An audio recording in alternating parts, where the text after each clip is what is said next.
Get ready to interact with people in the know in today's edition of Church Alive. Isa sa mga mahabang panahon sa ating simbahan ay ang panahon ng Kwaresma na sinisimulan ng Miyerkules ng Abo at ipinagpapatuloy na gunitain hanggang sa mga mahal na araw.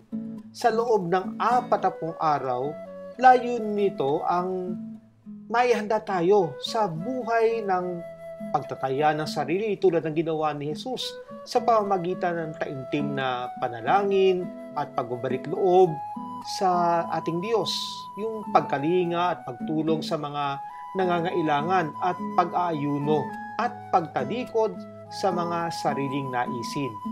Makakasama natin sa segment na ito ang mag-asawang Nelson at Beng Montero na makakapanayam natin ngayon sa umaga sa Church Alive. Good morning. Good morning, Father. Oo, good morning. Good morning. Thank you, ha. Wala ka naman po. Kanina, ang sabi ko, mukhang batang-batang couple pa kayo, no? Pero sabi nyo, you already have 2 children na medyo grown up na, no? Ilang taon yung pinakamatanda ninyo? 20 years old. 20 years old. Kaka-20 lang yan nung March 20 23. na nung March 23. Okay. Tapos the youngest is how old? 18. 18. Going 19. Sa June 4. Actually, June 4 kasi. Oo. Wow. No? Parehong babae ang inyong anak, ano? Babae po. And thank you for joining us, ano? Mahalaga itong talakayan natin kasi itong pumasok ang panahon ng Kwaresma kasi sa ating lipunan ngayon. Minsan, nakikita nila yung panahon ng Lent only as rituals. No? Without any depth at all. No? Magandang mapag-usapan natin ito kasi ritual nga lang ba yung Kwaresma o merong something deeper into it, lalo na sa pagsasabuhay sa pamilya. Kaya isa sa mga tanong ko sa inyo, no, kayo, no, bilang pamilya, no, what are the rituals that you would normally do na bilang pamilya sa panahon ng Kwaresma? Para kasi sa akin, sa pamilya namin, usually, nung ako'y bata pa, nasama kasi ako dun sa mga Holy Rosary. Parang yung house-to-house rosary po ba? Parang Black Rosary, no? Black Rosary. So, by that time, yung parents ko, mga nagpupunta sila sa Bataan para doon ng Holy Week. But sa family ni Ben kasi sila medyo meron talagang kumbaga sa tradisyon o ritual na masasabi kasi nagkakaroon sila ng pabasa. Pabasa po. Yeah. But now that siyempre, meron kang sariling ginagawa na ipamulit sa iyong mga magulang, may sariling ipinamulit ang magulang. Kayo, as a family now, no? What do you do? Do you have any particular practices na ginagawa, no, sa pamilya Well, niyo? sa ngayon, nakasanayan namin, 4 lang naman kami. And then, of course, there's sa mga iba namin mga brothers and sisters within their family. Nag-ano kami, yung Pabasa. aside dun sa pabasa, pamilya pa rin tuloy-tuloy po yun As a family, nagkaroon ng pabasa and at the same time, yung tinatawag na bisita iglesia. So, yun yung ginagawa namin, yun ang pinapakita namin sa aming mga anak. Bakit yung ginagawa pa rin ito? No? Sabihin, of course, you don't see this only as rituals that you have to do year in, year out, no? Pag dumadating yung Kwaresma. Hindi naman din po sa nakasanay na namin. It's all about Jesus Kasi during Kwaresma, syempre andun yung time na andun yung pagsisisi, pagninilay-nilay. Yun po yung dapat na i-adapt natin Kaya yun ang pinaka sa amin, reason. Do you go to church as a family? Yes. Yes, Father. Madalas. Matanong ko lang ba, anong parokya ninyo? Actually, nasa Santo Niño kami. Kasi Santo Niño sa residence ay sa Christine Village. Okay. No? So, nasa De La Paz po yan. This is in Holy Pasig. Family. Okay. Yeah. Iba kasi yung parokya ng De La Paz eh. Ang alam ko, nakakasakop doon yung Santolan. Yung ano ba yun, yung...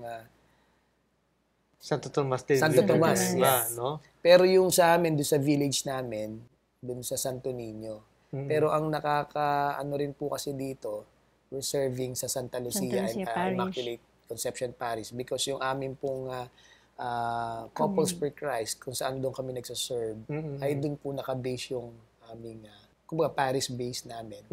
Doon sa dalawang parishes na yun, which is the Immaculate Conception and yung Santa Lucia Parish. Okay. Kumbaga po parang merong within a week, may mga schedule po kami every Sunday. And so, you bring along your children no, sa mga gawain ito. Yeah, of course. Kasi meron din po kasi mga activity na kailangan andun po sila. Like Couples for Christ po yung sa YFC or Kids for Christ. So they are also involved. Yes. Yeah, they are leaders. Kaya yun sana magiging tanong ko kamusta naman yung paghihikayat ninyo sa mga kids ninyo? Kasi lalo na sa panahon ngayon, sa lipunan natin, minsan pagka usapin na sa pananampalataya, minsan yung mga kabataan medyo hindi masyadong open dyan sa mga ganyan. They would rather do other things. No? Kamusta yung pagsama nila sa inyo? Aside from, of course, they have been opened up to the many things that they're doing sa Youth for Christ, no? And actually, Father, hindi, sige. Sige. Hindi, actually kasi sa amin po, to tell you honestly, napakaaga po nung aming involvement sa community ng Couples for Christ. At our early stage ng aming pagiging mag-asawa, na-invite kami kaagad doon sa community. Okay. So, by that time, mga siguro, yung dalawa naming anak, isang napakaliit pa nun, at saka parang almost kapapanganak pa lang eh. Sa bunso. So parang feeling ko, nung sinapamuhay namin yung mga ganung gawain sa Couples for Christ, though hindi pa naman masyadong seryoso that time, pero naging aware sila. Kasi yun yung kinalakhan nila eh. Na sumasama sila sa mga households, and then we involve them dun sa Kids for Christ, and then later on sa Youth for Christ.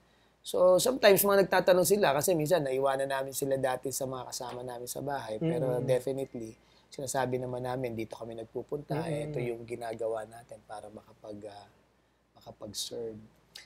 Pagka, nagbibisita iglesia kayo, o kaya yung mga pabasa, what do they ask?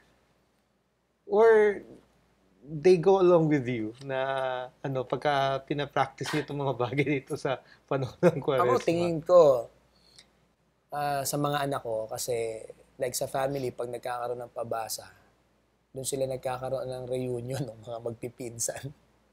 So siguro isa na rin sa nagiging parang togetherness nila yon. And nasa rin sila nasa mga Catholic school din kaya normally meron silang mga background. No? Pero yun nga, medyo nakakalungkot sometimes yung mga ganong gawain like sa mga Kwaresma, nakikita natin yung iba, parang talagang na-involve lang nila yung sarili nila para maging in. Diba? Lalo ngayon may mga social, anong tawag nun, yung mga social media na kung saan, di ba? Na ipopost mo yung different activities lalo sa Lent. But anyway, tinitingnan ko na lang yun as as parang advantage na lang. Rather than do sa disadvantage. So, kasi, para sa mga anak ko, ganun po. Oo. Kasi, halimbawa, yung pabasa, it can be also an opportunity for them to be taught to pray, in a sense. No? Kasi, part ng gawain ng Kwaresma rin yung pagtulong, pagdidimos, Okay. How are your children, for example, in terms of giving? In terms of giving. Of sharing. Sharing. No? Actually, yung dalawa Diyan pa sila lumalaki sa ganyang kaisipan? Doon po ako kasi humahanga Magpapasalamat kami sa Panginoon kasi yung aming dalawang anak talaga sa totoo lang, we don't have any problem pagdating sa mga ganong bagay.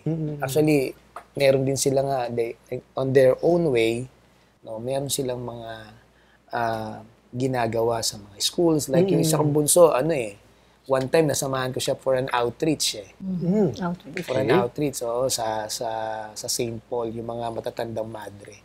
So siya yung nag-lead noon para dun sa buong ano nila. And yung isa ko naman, yung panganay ko dun din sa kanilang school. So may mga outreach program din sila. So involved sila or open sila dun sa kaisipan na yung pagtulong o pagmamalasakit sa iba.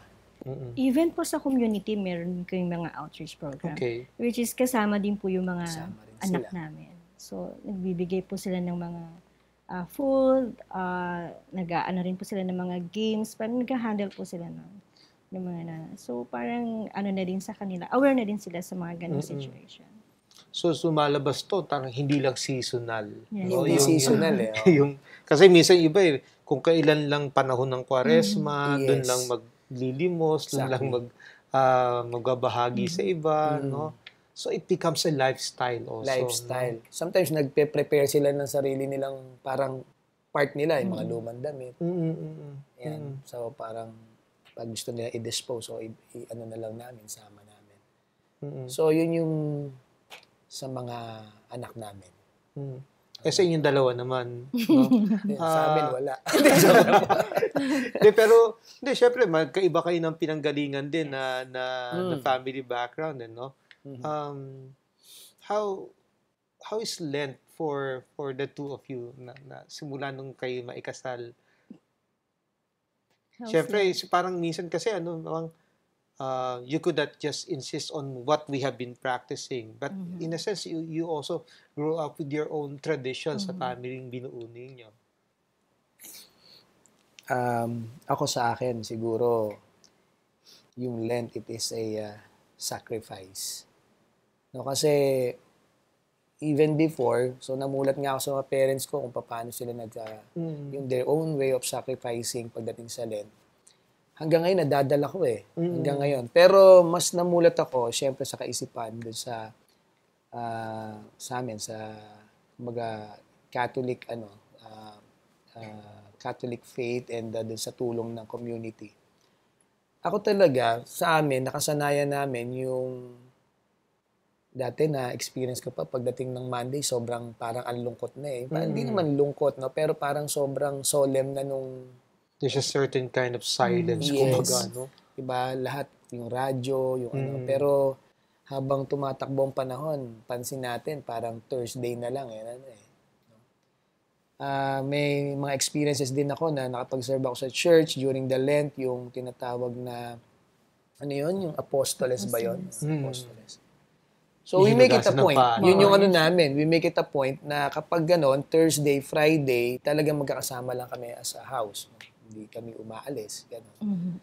So, parang yun yung... So, hindi nagbi-beach. Hindi It's a matter of sacrifice. That's right. Oo. Sa mga ganong konting gawain, parang nilalaan ko na lang din yung communication sa Panginoon. Kasi nai-adapt na po namin sa family yung pag nagpapabasa ang nanay. So, andun kami, Thursday hanggang till Friday morning, kung kailan po matatapos yun. Then after nun, rest na po, Friday na yun. Hanggang sa Sunday na po, medyo Easter Sunday na talagang sama-sama na po kami. And then you go to church together. Yeah, you go to church. And then, tsaka ngayon, last year, nadagdag din yung service ko sa Immaculate, yung I was the one who coordinates or direct the pabasa. Yung 7 last words. Galing. Oo. So, yun. So, ngayon dinatang taon na to, again, yun na naman yung service natin. So, part lang, parang ino-offer natin yung again, sacrificing. Diba? Yung mga bagay na ganito para sa atin. Ako, maraming salamat kahit pa paano na ibahagi ninyo even yung ikli ng panahon kung po pwede lang mahababang panahon makasama namin yung mga anak ninyo thank you at least naipakita rin natin sa mga pamilya na mayroon tayong magagawa in our simple ways on how to live Lent in our families. At maraming salamat sa mga pagkakataon na naituro ninyo sa inyong mga anak, itong mga bagay na ito. Ha? Yes, maraming salamat po, Papa. Magbabalik po ang Family Rosary Crusade makalipas ang ilang paalaala.